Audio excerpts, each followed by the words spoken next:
una necrópolis, una ermita y el nacimiento de un río comparten espacio en la provincia de Ávila. A las faldas del puerto de las Fuentes, la muerte, la vida y las propiedades milagrosas de las aguas convierten a San Juan del Olmo en un espacio único cargado de energía.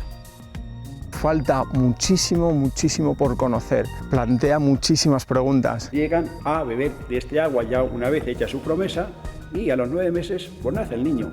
¿Dónde nace el niño? De las fuentes. Seguramente en épocas ancestrales hubiera un culto a la diosa madre. Hay unas 80 tumbas. Tener la oportunidad de que en un recinto sagrado nazca un río supone mucho peso. Ahí es donde está el milagro. Es otra de esas incógnitas por resolverse. No responden a la orientación clásica de los enterramientos.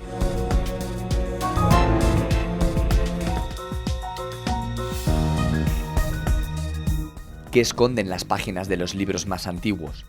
Miedos, temores, monstruos y mensajes indescifrables. Esos son los ingredientes que han hecho que algunos textos hayan trascendido y se hayan convertido en inquietantes documentos con sorprendentes mensajes. Más que magia, más que misterio, más que miedo, es un libro que no te deja frío, te transforma. Previene de que el fin del mundo estaba cerca. ¿Cómo ahora las mentes más privilegiadas del mundo no pueden acceder? ¿Es un reto a la humanidad? ¿Qué es? El bestiario más ilustrado del mundo. Siempre lo desconocido te produce una especie de pánico. Decidimos hacer, como era el libro de la bestia, 666 copias. Mira lo que dice el texto. Este es el retrato de un monstruo verdaderamente sacado. El Beato es un libro terrible. Es espectacularmente terrible.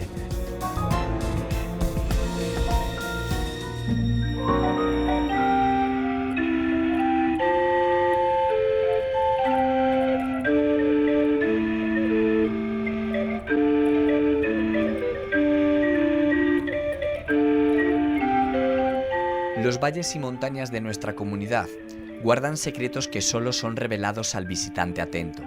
Conexiones inexplicables entre territorios separados por kilómetros y uniones entre monumentos que van más allá de una mera casualidad. Enclaves con un irremediable e indescifrable magnetismo que atrae al ser humano de diferentes épocas.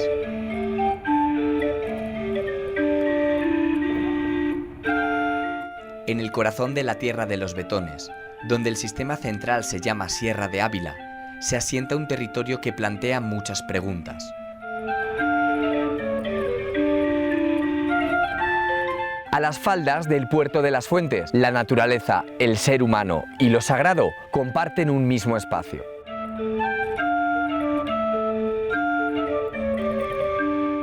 El nacimiento de un río, una necrópolis y una ermita marcan el paisaje de este lugar. ¿Por qué? ¿Es casualidad?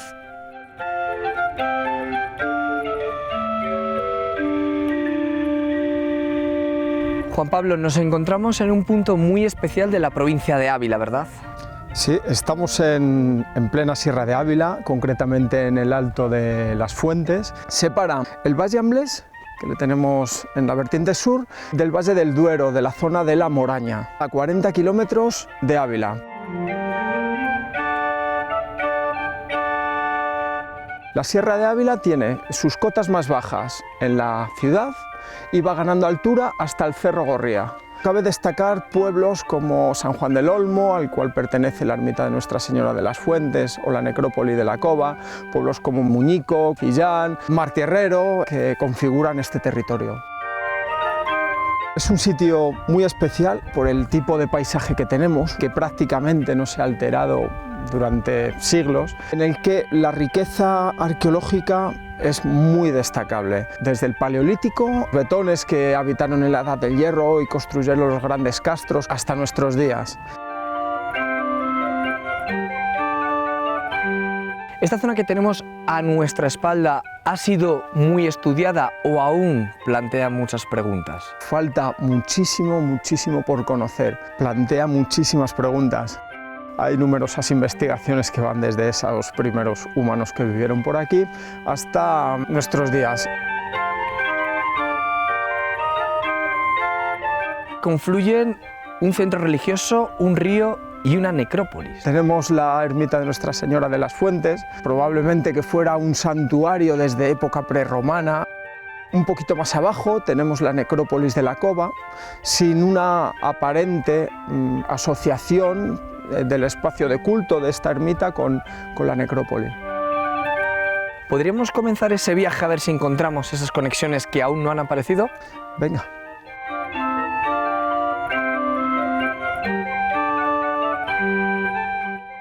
En la vertiente norte del puerto de las Fuentes se localizan los tres espacios que podrían representar la tierra, el agua y el cielo. El descenso desde los 1499 metros del puerto se ve interrumpido por la necrópolis de la Cova.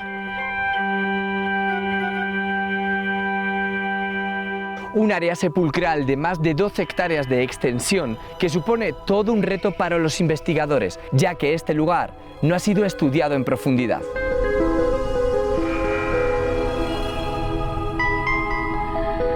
Juan Pablo, ¿cómo es esta necrópolis? Esta necrópolis está dividida en 5 núcleos, de los cuales son visitables 2, los que están en el margen derecha del río Almar.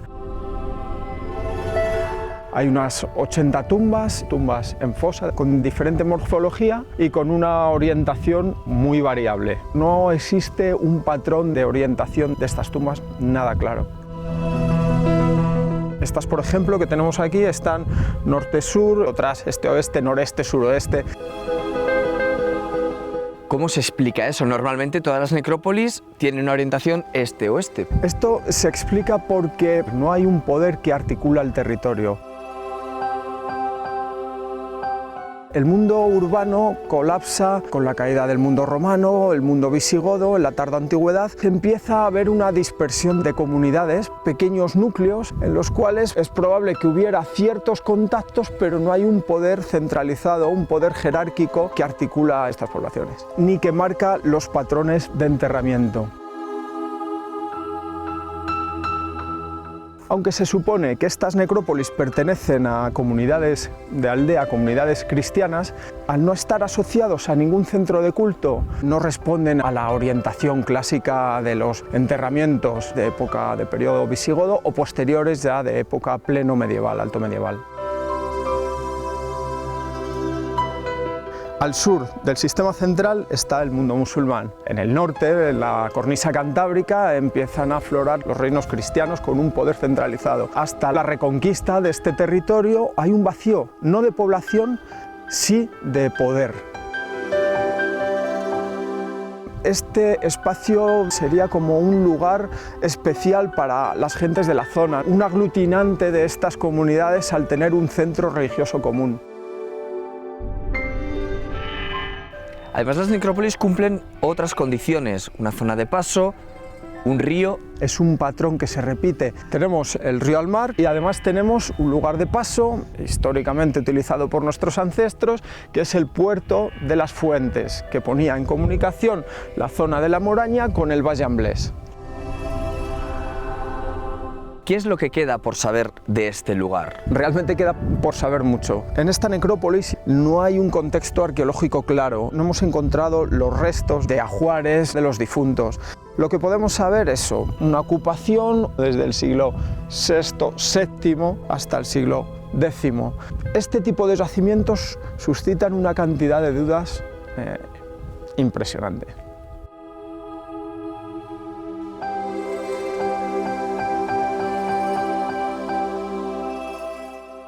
El paso del tiempo y los expolios han borrado todas las pistas de quienes habitaron este entorno. Teóricamente, la necrópolis debería estar cerca de un núcleo de población, un núcleo del que nada queda. No quedan vestigios del templo que debía presidir este lugar, y todos los enterramientos tienen orientaciones diferentes. ¿Quiénes habitaron este espacio? ¿Vivieron aislados? ¿Cómo se creó este lugar?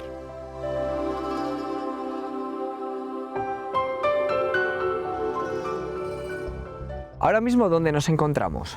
Estamos en el segundo núcleo de la necrópolis, apenas a unos 70 metros del primer núcleo, en el acceso del yacimiento, rodeado de tumbas con lajas. Encontramos el proceso constructivo de este yacimiento. Estas tumbas están hechas en el granito, en los berrocales. Como podemos ver aquí, nos está marcando el proceso que siguieron para la construcción de las distintas tumbas. Vemos el arranque, un arranque que desconocemos el motivo por el cual no se desarrolló. Consistía primero en delimitar el perímetro de la tumba y luego después ir devastando, como veremos a continuación, para al final hacer el hueco definitivo, como tenemos en ese caso, esa tumba trapezoidal. Aquí entonces, ¿dónde nos encontraríamos? ¿En una segunda fase? Estamos en una segunda fase. Se inicia el devastado de la misma, el devastado y el vaciado. Hay que tener en cuenta la dificultad de trabajo del granito. Probablemente estuvieran reutilizando herramientas anteriores para la elaboración de estas tumbas. La orientación es variable, también la tipología, ¿no? La tipología varía. En este tipo de yacimientos se conocen las antropomorfas, que en este caso no tenemos ninguna, las trapezoidales, que las hemos estado viendo, ese tipo, y luego tenemos otras como estas de aquí, que son en lajas que están delimitando el espacio de enterramiento. Tenemos la fortuna de haber conservado alguna de estas tapas, no in situ porque se ve que está desplazada del enterramiento.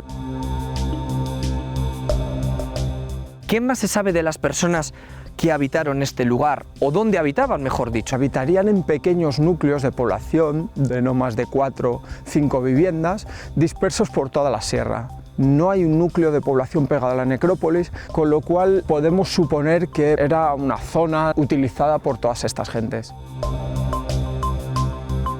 Tampoco cerca de la necrópolis tenemos un templo. Tampoco cerca de la necrópolis. La ermita de Nuestra Señora de las Fuentes está a 1 kilómetro aproximadamente, pero no hay un templo directamente asociado a este espacio. Es otra de esas incógnitas por resolverse. ¿Podríamos acercarnos a ese templo que podría ser el punto central de este lugar?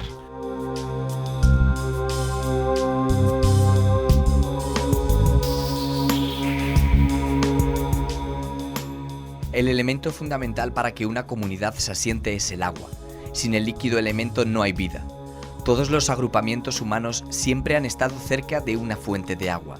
Muy cerca de la necrópolis discurre el río Almar, un afluente del río Tormes que apenas cuenta con 80 kilómetros de longitud y que nace muy cerca de este lugar.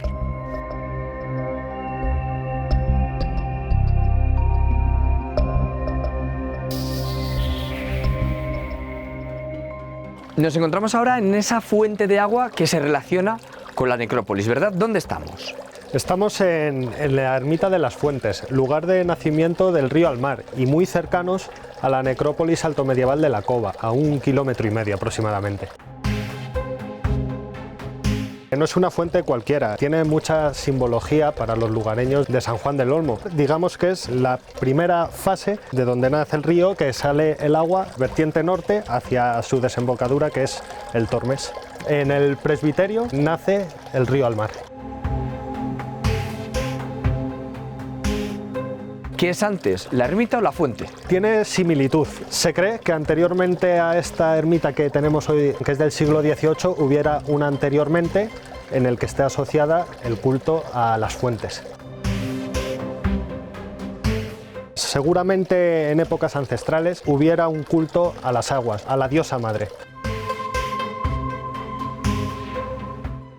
Curiosamente, el agua que recorre el cauce del Almar nace en un espacio sagrado.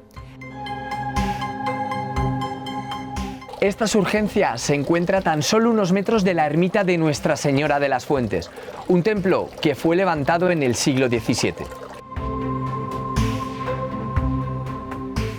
Templo y fuentes hacen que este espacio sea un punto de devoción cristiano y también pagano.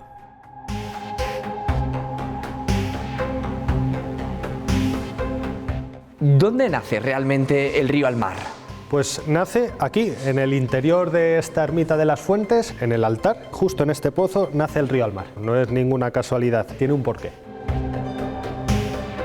antes de sacralizar esta ermita fue un culto pagano en el que se daba culto al agua. De ahí que tenga mucha tradición para los lugareños de esta zona este pozo. Digamos que es el lugar más especial de San Juan del Olmo y de la comarca de la Sierra de Ávila.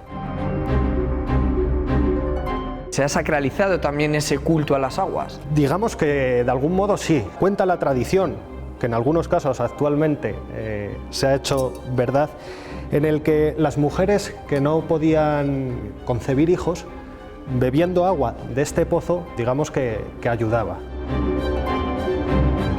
En el ideario común nosotros siempre decimos que los niños vienen de París. No, aquí en esta zona se dice que los niños vienen de las fuentes. Hace muchísimos años, aquí en el nacimiento que tenemos del río al mar, como hemos dicho anteriormente, y lo vais a ver vosotros con este agua que estamos aquí derramando, fue donde se apareció la Virgen al vaquero que estaba aquí con el ganado. Entonces el vaquero, pues normal, a la que se apareció la Virgen, como a cualquiera de nosotros, salió corriendo. La Virgen le llamó y le dijo, oye, no te vayas, que soy la Virgen. Entonces empezaron a entablar un poquito de amistad y es donde, cuando hacemos la procesión aquí de la Virgen, las mujeres que han estado ya casaderas y no han podido tener hijos, llegan a beber de este agua ya una vez hecha su promesa y a los 9 meses pues nace el niño. ¿Dónde nace el niño? De las fuentes.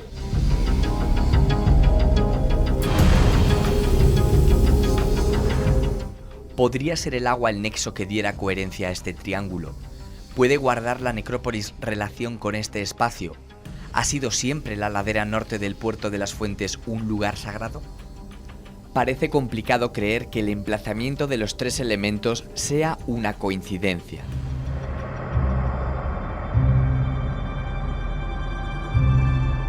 Que la cercanía de la vida que representan estas aguas con la muerte sea casual. La Trinidad de las Fuentes mantiene una conexión que aún está por descifrar.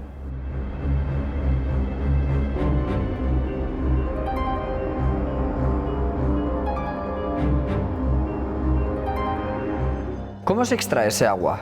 Este agua, digamos que tiene una canalización interna que va saliendo aquí por la ermita, toda una canalización de piedra que ya sale a los caños y de los caños ya sale al exterior, que es donde va el río al mar. Pero el agua no se coge del exterior, se coge del interior del templo sagrado. Ahí es donde está el milagro. Se coge con este cubito que tenemos nosotros aquí, tenemos aquí una cadenita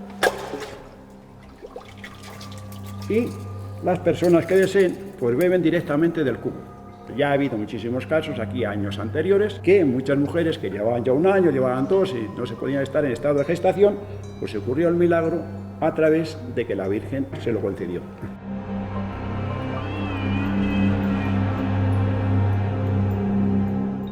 Las necrópolis excavadas en la roca son habituales en las zonas serranas de la provincia de Ávila. Sanchicorto, Las Cañadillas o Brieva son ejemplos de este tipo de construcciones, pero ninguna de ellas tiene las características de la cova.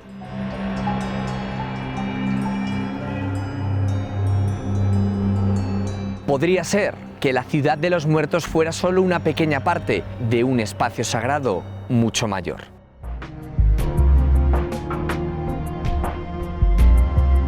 Tres elementos parecen ser independientes, pero para las gentes de estos lugares son únicos.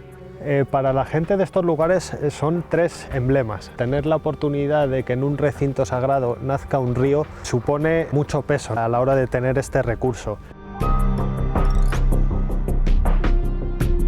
La necrópolis de la Cova tiene muchísimo valor para las gentes de San Juan del Olmo. Lo valoran, lo ven, lo utilizan y lo exponen. Son los mejores embajadores a la hora de enseñar estos 3 recursos. Son conocedores, o por lo menos intentamos obligarles a que ellos sean dueños de la historia.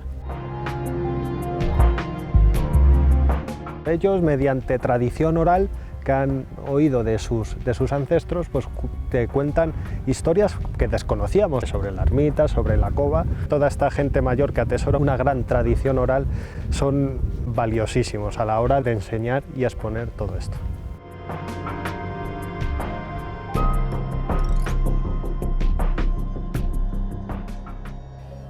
La historia podrá hablar de fechas, hechos y personajes, aunque nunca será capaz de explicar los vínculos que se escapan a la razón, pero que han sobrevivido a los azares del destino. Uniones y conexiones que, a pesar de ser inexplicables, son tan reales como el agua que emana de una pequeña fuente perdida en la provincia de Ávila.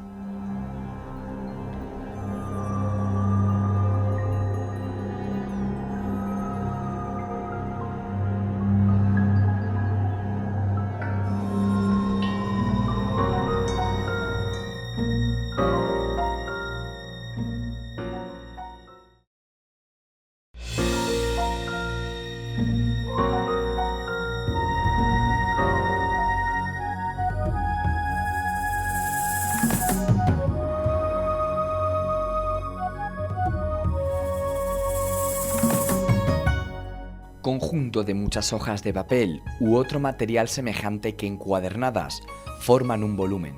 Esta es la sencilla definición de un libro, un objeto simple en cuanto a la forma, pero complejo en su contenido. Caracteres encadenados que forman un mensaje comprensible para quien conoce el código.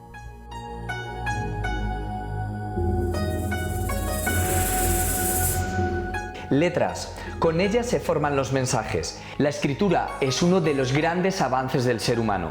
Sin ella no existiría la historia.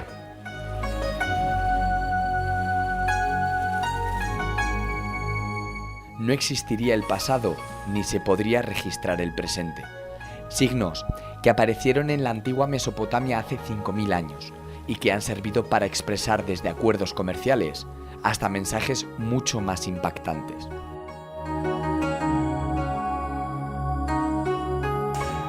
Juanjo, el libro. ¿Dónde nace el libro? Si es que nace.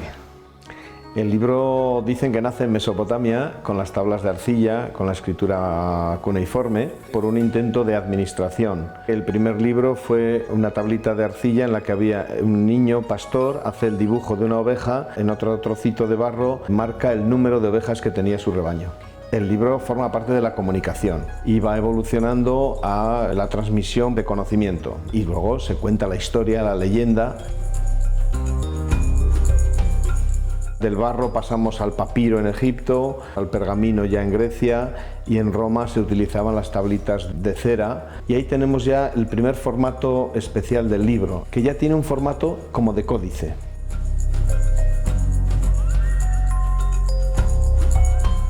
Y posteriormente, ¿cómo evoluciona hasta llegar a lo que nosotros entendemos por libro? En ese formato de códice después se utiliza pergamino, se escribía sobre pergaminos, se encuadernaba en pergamino siempre. Esa escritura con sus abreviaturas luego se imita con la revolución primera importante, que es la imprenta, cuando Gutenberg perfecciona la imprenta que los chinos habían utilizado con xilografía. ¿El libro vale por su contenido o por su continente? Las dos cosas. Aquí en este museo damos mucha importancia a los soportes como clave de la evolución. Pero claro, el libro vale por su contenido. No hay libros malos, no hay libros buenos. El libro es la transmisión, es lo que queda para siempre. Transmiten vibraciones para la gente. Cuando vamos a hacer una réplica, seleccionamos algo por su grado de importancia más belleza. En esa conjugación está la clave. No hay libro feo. Atrae el tiempo. El tiempo tiene esa magia. Siempre queremos atrapar el pasado y capturar el futuro. Entonces el libro es un objeto absolutamente ligado con el tiempo.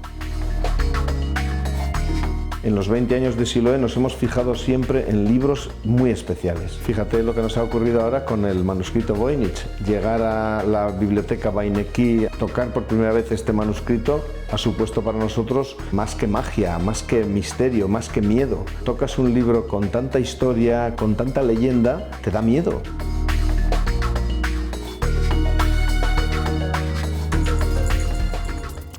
Los libros no solo recogen historias, también miedos y temores.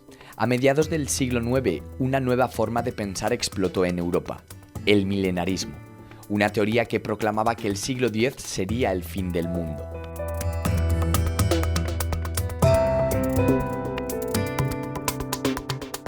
En ese contexto, nació un libro apocalíptico que escondía entre sus líneas e imágenes la angustia y el miedo ante la llegada del anticristo.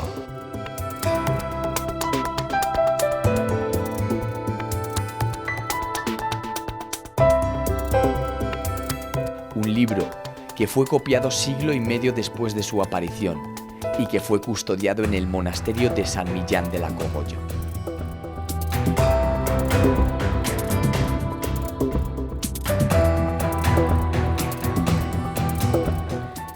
Hablábamos de los libros especiales, sobre todo de las reglas de cofradía. Aquí tenemos el libro más bello que se conserva en la Catedral de Burgos, la regla de la cofradía de la Creasón. Un libro poco miniado pero espectacular. Tiene unos panes de oro delicioso. En esta vitrina tenemos piezas muy especiales para la cultura española y sobre todo para la cultura de nuestra región. Codex Calistinus de la Universidad de Salamanca.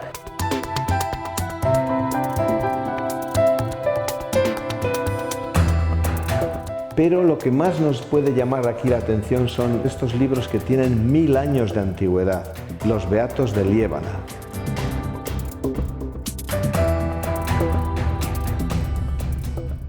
Beato de Liébana es un monje llamado Beato. Antes del año 1000 escribe un libro del Apocalipsis de San Juan.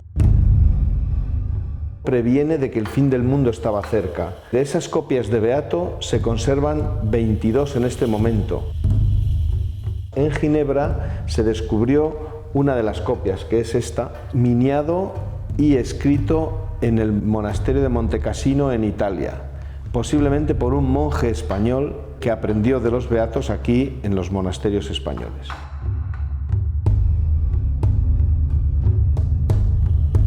La copia más antigua de Beato, del año 930, tiene aquí una miniatura de la vendimia o el lagar de la ira de Dios. Y vemos cómo en el año 930, hace más de 1000 años, se hacía vino, igual que lo hacen ahora nuestros contemporáneos o lo han hecho nuestros padres en los pequeños lagares de Castilla y León.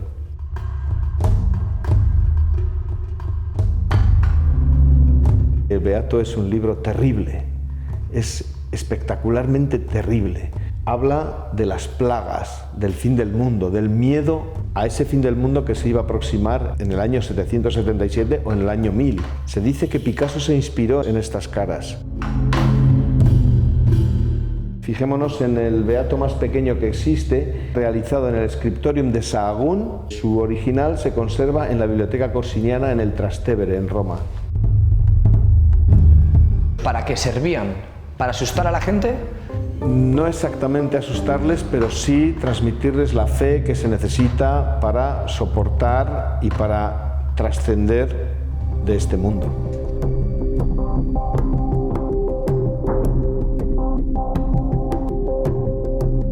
Miedo.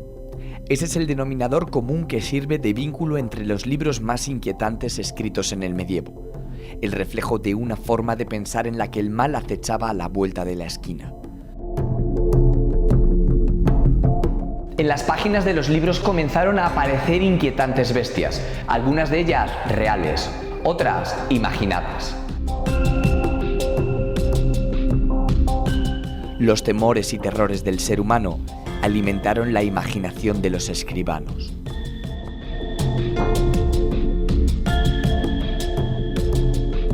Nos encontramos con libros que no tienen ilustraciones, pero me llama la atención este. ¿De qué se trata? El bestiario más ilustrado del mundo, el único bestiario en español, inspirado en los bestiarios medievales, como el de Westminster, del que también hicimos la réplica. Pero este está aquí en Castilla, está en el monasterio de la Vid, cerca de Aranda.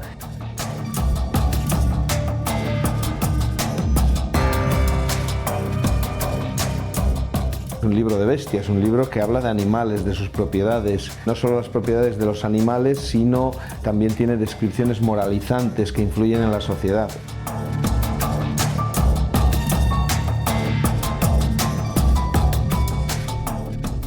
Aquí el bestiario de Westminster es uno de los últimos libros que hemos publicado, un bestiario medieval absolutamente delicioso. Vemos unas imágenes realmente espectaculares de monstruos, seres mitológicos, de seres reales. Como siempre, y más en aquella edad oscura, era más lo que no se conocía que lo que se conocía.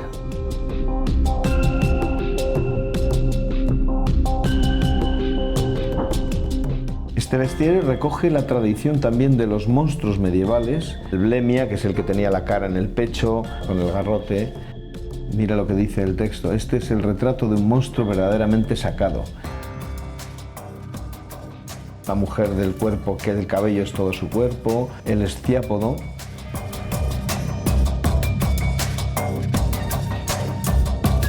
Un bestiario del que se sacó un número exacto de copias. Este fue nuestro primer libro, en el año 96. Decidimos hacer, como era el libro de la bestia, 666 copias. Este es el acta notarial que lleva cada libro con la numeración. Porque claro, ese número queda ahí para siempre y en el último momento decidimos hacer 696 copias.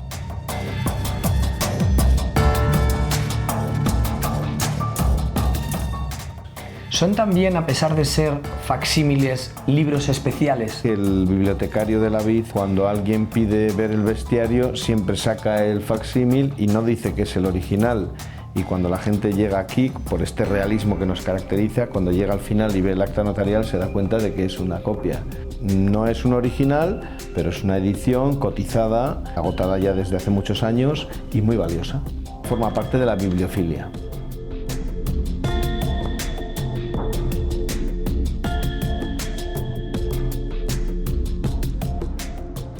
Con el paso del tiempo, los libros se convirtieron en notarios de la historia, en guías para poder comprender todo lo que acontecía en cada momento histórico.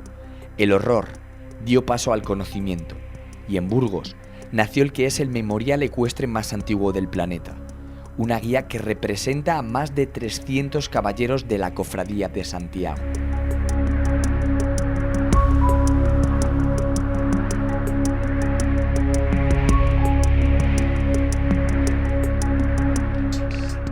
Libros importantes no solo vienen de fuera, ¿verdad?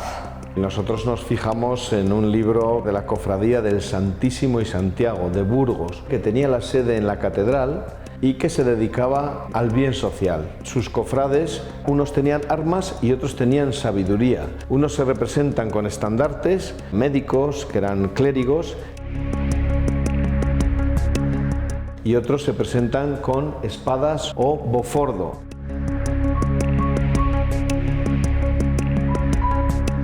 A uno de los cofrades, hacia 1330, se le ocurre retratarse y así lo van haciendo todos los cofrades.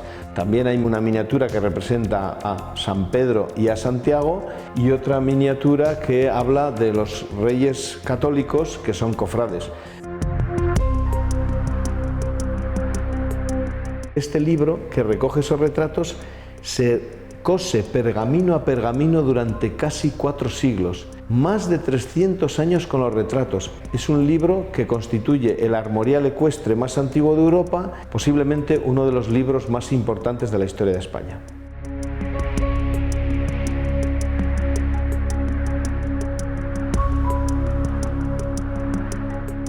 Los libros no solo hablan de historia, también son capaces de cambiar la historia. Su poder va más allá del de ser meros transmisores. Eso ha sucedido con un grupo de documentos que aparecieron en una pequeña localidad burgalesa, Valpuesta. Su estudio ha cambiado para siempre la historia del castellano.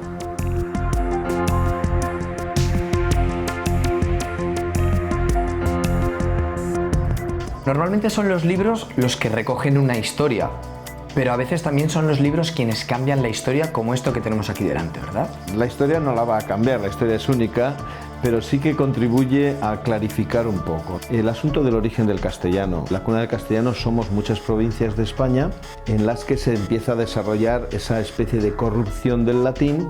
Las primeras palabras escritas, recogidas en documentos del castellano están en el cartulario de Valpuesta. Un códice que recoge documentos desde el siglo IX hasta el XII en los que vemos las primeras 10-12 palabras escritas en español. Ya no se dice ecus, sino caballo. Nosotros vamos a hacer la réplica exacta de este cartulario. Aquí tengo los folios primeros que tenemos ya preparados. Podemos ver su belleza formal y nos revelan la historia de nuestra lengua, una lengua que hablamos 500 millones.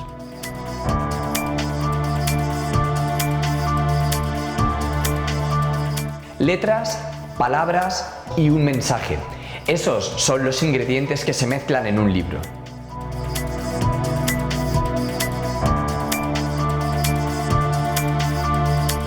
Aunque no siempre.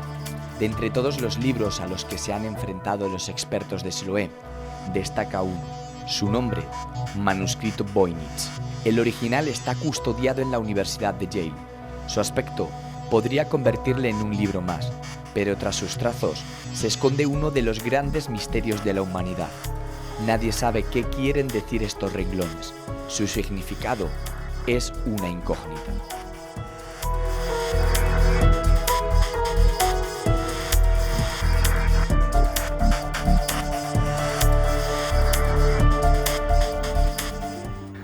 Juanjo, ahora mismo os estáis enfrentando a algo que nunca en la historia de la humanidad se ha producido, que es conseguir la réplica del único libro de la humanidad que nadie puede leer. Pero que todos pueden admirar. Se trata del manuscrito Voynich. ¿Por qué la magia de este libro? Es el mayor enigma de la historia de la humanidad. Que esté escrito en esta lengua, que es una lengua pero que puede estar encriptada, en esta grafía que nadie puede descifrar, es asombroso. Criptógrafos de la Segunda Guerra Mundial, lingüistas, historiadores, codicólogos, se les ha dado este texto y no pueden saber qué dice. ¿Qué es lo que sí se sabe entonces de este libro? Se ha escrito muchísimo. En términos generales, este es un libro datado por el carbono 14 hacia 1460, escrito sobre un pergamino fabricado entre 1404 y 1438.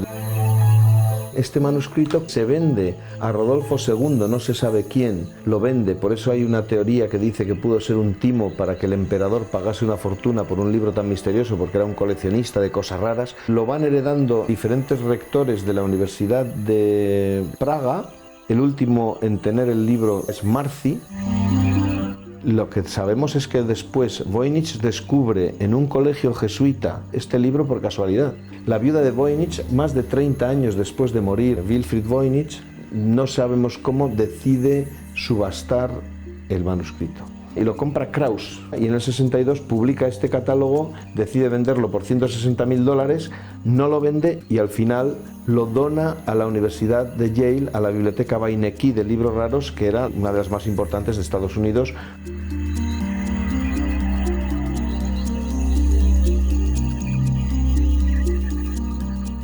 La referencia MS408 de la Biblioteca Beinecke de manuscritos y libros raros es hoy por hoy el único libro de todo el planeta que nadie es capaz de comprender.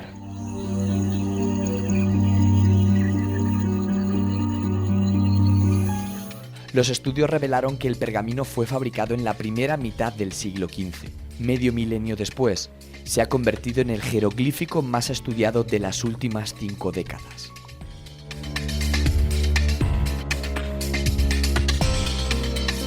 ¿Cómo es este libro?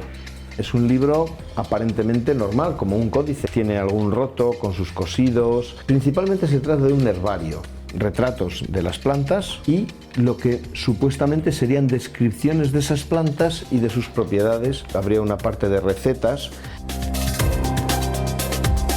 También hay unas imágenes de mujeres desnudas que asemejan células que van como esquemas del cuerpo humano, y después hay otra parte súper interesante que es la parte astronómica. Es un libro que no te deja frío, te transforma. ¿Qué es? ¿Qué ser lo hizo? ¿Para qué? ¿Por qué? ¿Cómo ahora las mentes más privilegiadas del mundo no pueden acceder? ¿Es un reto a la humanidad? ¿Qué es? Siloé es la única editorial del planeta que ha conseguido permiso para clonar el misterioso libro. Aquí, los escribanos del siglo XXI se enfrentan a diario no solo al reto de reproducirlo, sino al reto de tratar de descubrir qué se esconde tras los incomprensibles signos.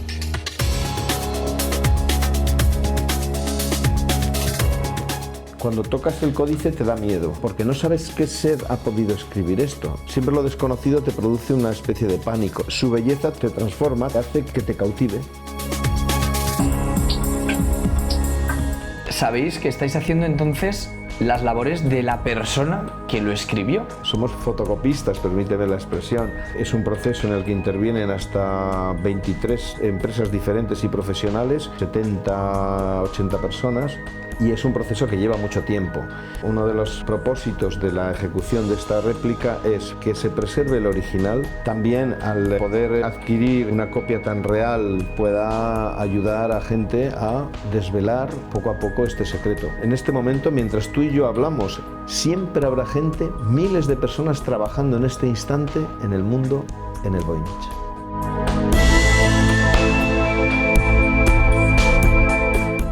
Primero fue la piedra Roseta, después los bestiarios y beatos. Ahora es el turno del Voynich, el libro que todo el mundo lee, pero que nadie entiende. Quizá, en un futuro no muy lejano, sus páginas dejen de ser un arcano. Mientras tanto, el ser humano solo puede leer.